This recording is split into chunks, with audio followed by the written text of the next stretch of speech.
శుక్లాంబరధరం విష్ణుం శశివర్ణం చతుర్భుజం ప్రసన్నవదనం ధ్యాయేత్ సర్వవిఘ్నోపశాంతయే. సప్త సముద్ర జన్మ రాధా సుధామ శాపం. శ్రీ నారాయణముని ఇట్లు పలికెను. రాధాదేవి రత్నమండలంలోని నివాస గృహానికి పోయి అక్కడ హరిని కానక నదీ రూపం ధరించిన విరజన మాత్రమే చూసి తన ఇంటికి తిరిగి వెళ్ళెను. శ్రీకృష్ణుడు నదీ రూపం చెందిన ప్రియురాలకు విరజన చూసి మనోహర జలం గల ఆ నదీ తీరాన కూర్చుండి బిగ్గరగా ఇట్లు విలపించెను. ఓ ప్రేయసి, నా దగ్గరకు రమ్ము. ఓ కళ్యాణి, నీవు లేకుండా నేను ఎట్లు జీవింతును. ఓ నదీ నాయిక, నీవు నా ఆశీస్సుతో పూర్వరూపం కంటే పూర్వ సౌభాగ్యం కంటే విశేష సుందరమూర్తివై రమ్ము. నీ పూర్వరూపం నదీ రూపమైంది. ఉత్తమ శరీరం దాల్చి ఆ జలం నుండి లేచి రమ్ము. నీకు అష్టసిద్ధులు ఇచ్చితిని, త్వరగా రమ్ము అనెను. కృష్ణాజ్ఞతో విరజాదేవి ఉత్తమ రూపం దాల్చి సాక్షాత్తు రాధయ్యే అన్నట్లు హరి ముందుకు వచ్చెను. పీతాంబరం ధరించి తనను చూచు ప్రాణనాథుని చిరునవ్వుతో ఓరచూపుతో చూచుచుండెను.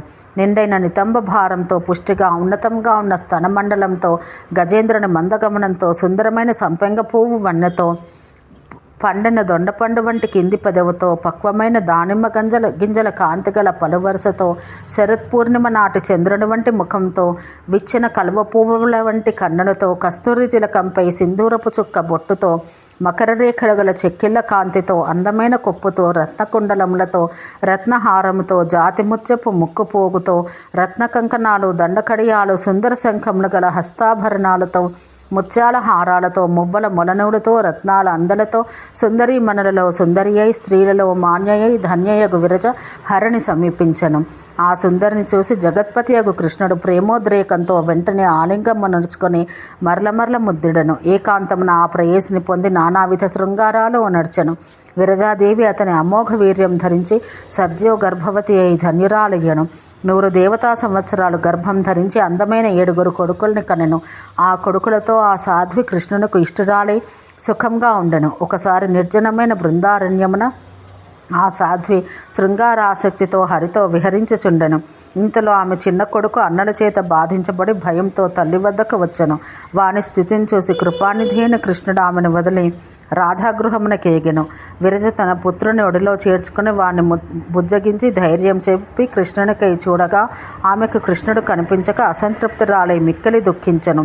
ఆమె కోపంతో ఆ కొడుకును లవణ సముద్రమగుదువుగాక, ఏ జీవులను ఏ కాలమందు గాని నీరు త్రాగకుందురుగాక అని చెప్పించెను.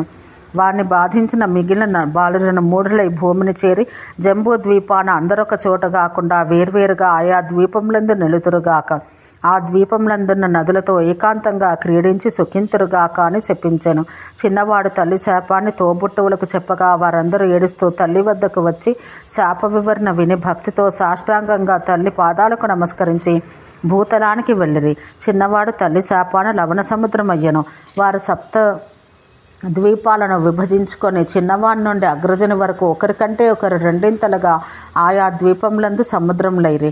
లవణ సముద్రం, ఇక్షు సముద్రం, సురా సముద్రం, సర్పిస్ అనగా నెయ్యి సముద్రం, దధి సముద్రం, క్షీర సముద్రం, జల సముద్రం అని అవి 7. ఈ సముద్రాలు సప్తద్వీపవతి అయిన భూమి యందు వ్యాపించినవి. ఇవి పరోక్షంగా సస్యములకు నీరందించును. తల్లి తోబుట్టువుల వియోగానికి వీరందరూ దుఃఖించిరి. వీరు దుఃఖించిరి.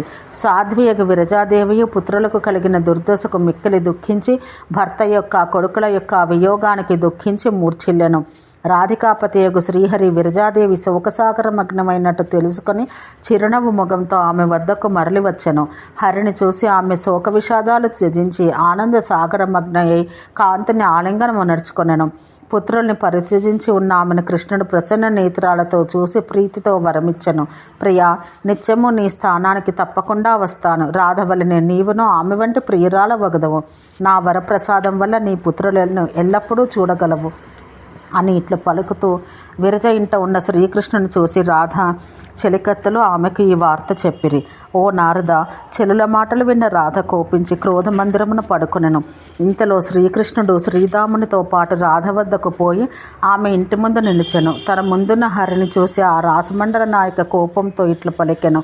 ఓ హరి, గోలోకాన నీకు నాకంటే మిక్కిలి ప్రియమైన స్త్రీలెందరో కలరు. వారి వద్దకే పొమ్ము. నాతో ప్రయోజనమేమి?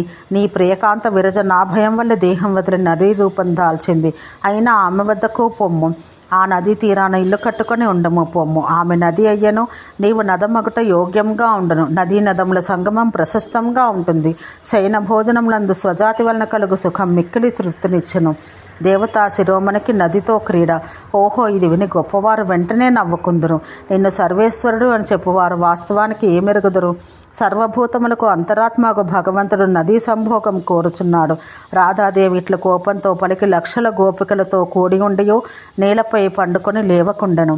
ఓ నారదముని, రాధికాదేవి ముందర చామరములు ధరించి కొందరు, సన్నని మేలి వస్త్రాలు కలవారు కొందరు, తాంబూల ద్రవ్యాలు పట్టుకొని కొందరు, పూలమాలలు పట్టుకొని కొందరు, సుగంధ జలం ధరించి కొందరు, పద్మాలు పట్టుకొని కొందరు, సింధూరం పట్టుకొని కొందరు, మంచినీరు పట్టుకొని కొందరు, రత్నాలంకారాలు చేత పట్టుకొని కొందరు, కాటుక భరణలు పట్టుకొని కొందరు, వేణువు వీణలు పట్టుకొని కొందరు, ఆవీరమును చేతబట్టి కొందరు, జలయంత్రములు పట్టుకొని కొందరు, సువాసన తైలాలతో కొందరు, కరతాళములు కందుకములు గలవారు కొందరు, మృదంగాలను మురజములను మ్రోగించువారు కొందరు, కొందరు సంగీత నిపుణులు, మరికొందరు నర్తనం చేయవారు, క్రీడా వస్తువులు ధరించి కొందరు, సుధా మధువుల పాత్రలు ధరించి కొందరు, పాదపీఠములతో కొందరు, అలంకార వస్తువులతో కొందరు, పాదసేవ చేయవారు కొందరు, చేతులు జోడించుకొని కొందరు, స్తోత్రాలు చేయవచ్చు కొందరు, చెలికత్తెలుండరి. అంతఃపురం చుట్టూ గుంపులు గుంపులుగా ఉన్న కొందరు, ద్వారపాలికలుగా కొందరు వేత్రములు ధరించేయు ఉండిరి. ద్వారమునందున్న వారు శ్రీకృష్ణుని లోనికి ఏగనీయక ఉండిరి. ముందున్న ప్రాణేశుని చూసి రాధాదేవి అతి గర్వంతో అయోగ్యము, అననురూపము, అతి కర్కశంగా ఇట్లు పలికెను. ఓ కృష్ణ, విరజావల్లభ, నా ముందు నుండి పొమ్ము. ఓ చెప్పలుడా, విషయాసక్తుడా, నన్ను ఎందుకు బాధిస్తావు? పద్మావతి వద్దకు కానీ, నీ మనోరమైన రత్నమాల వద్దకు కానీ, అతి సుందరి అయిన వనమాల వద్దకు కానీ పొమ్ము. ఓ నదీకాంతుడా, దేవదేవేశ, నీ వ్యవహారాలన్నీ తెలిసాయి. నీకు భద్రమగగాక. ఇక్కడి నుంచి వెడలిపోమ్ము. ఎప్పుడూ కూడా మనుష్య వ్యవహారాలందు నీకు ఆసక్తి కావున నీకు మనుష్య జన్మ కలుగుగాక. ఈ గోలోకం నుంచి భరతఖండానికి పొమ్ము. ఓ సుశీల, ఓ శశికళ, ఓ మాధవి, ఈ ధూర్తునికి ఇక్కడ ఏమి ప్రయోజనం? వెడలగొట్టండి. రాధాదేవి మాటలు విని గోపికలు హితం, సత్యము, సమయోచితము, సారవంతములైన వినయ వాక్యములతో హరితో ఇట్ల పలికిని. ఓ శ్రీహరి, క్షణం సేపు వేరొక చోటికి పొమ్ము. రాధాదేవి కోపం తొలగిపోగానే మీ వద్దకు వచ్చి తెలుపుతామని కొందరనిరి. కొందరు క్షణం సేపు వేరొక ఇంటికి పొమ్ము. ప్రేమతో నీవు పెంచిన రాధ నిన్ను తప్ప ఎవరిని ఇట్ల పలుకును అనిరి. మరికొందరు రాధికేంద్రుల ప్రేమతో ఆమె కోపం తొలగిపోవనంత వరకు ఒక్క క్షణం బృందావనానికి పొమ్మనిరి. ఇంకా కొందరు పరిహాస వాక్యంగా ఈశనితో, ఓ కాముకుడా, భక్తితో మాని కోపమును తీర్చుము అనిరి. ఇంకను కొందరు లోలుడవగు నీకు యోగ్యమైన మర్యాదలు ఎట్లా చేయదుము, వేరొక భార్య వద్దకు పొమ్ము అనిరి. మరికొందరు హరికి ఎదురుగా నిలిచి చిరునవ్వుతో ఆమె వద్దకు పోయి లేపి కూర్చుండబెట్టి కోపం తీర్చుము అనిరి. ఇంకా కొందరు గోపికలు రాధముఖమును చూచుటకు ఎవడు సమర్థుడు అని కఠినంగా పలికిరి. మాటలు నేర్చిన మరికొందరు స్త్రీలు, కృష్ణ, నీవు ఇంకొక గడప తొక్కని ఎడల ఆమెతో నిన్ను కూర్చుదము అనిరి. అందరి మాటలు విని చిరునవ్వుతో కోపం లేక నిలిచి ఉన్న ఆ ప్రభువును కొందరు లోనికి పోనీయక అడ్డగించరి. జగత్ సృష్టికి బ్రహ్మాదులకు మూలమైన శ్రీహరి గోపికలు అడ్డగించగా వేరొక గృహానికి వెళ్ళుట చూసి శ్రీరాముడు వెంటనే కోపగించి కన్నులెర్రజేసి భర్త మీది అలకతో కన్నులెర్ర చేయబడి ఉన్న పరమేశ్వరియగు రాధాదేవితో ఇట్ల పలికెను. ఓ తల్లి, నా ప్రభువును కటువాక్యములు ఇట్ల పలుకుతున్నావు? ఆలోచన లేకుండా బెదిరిస్తున్నావు. ఇది వ్యర్థం.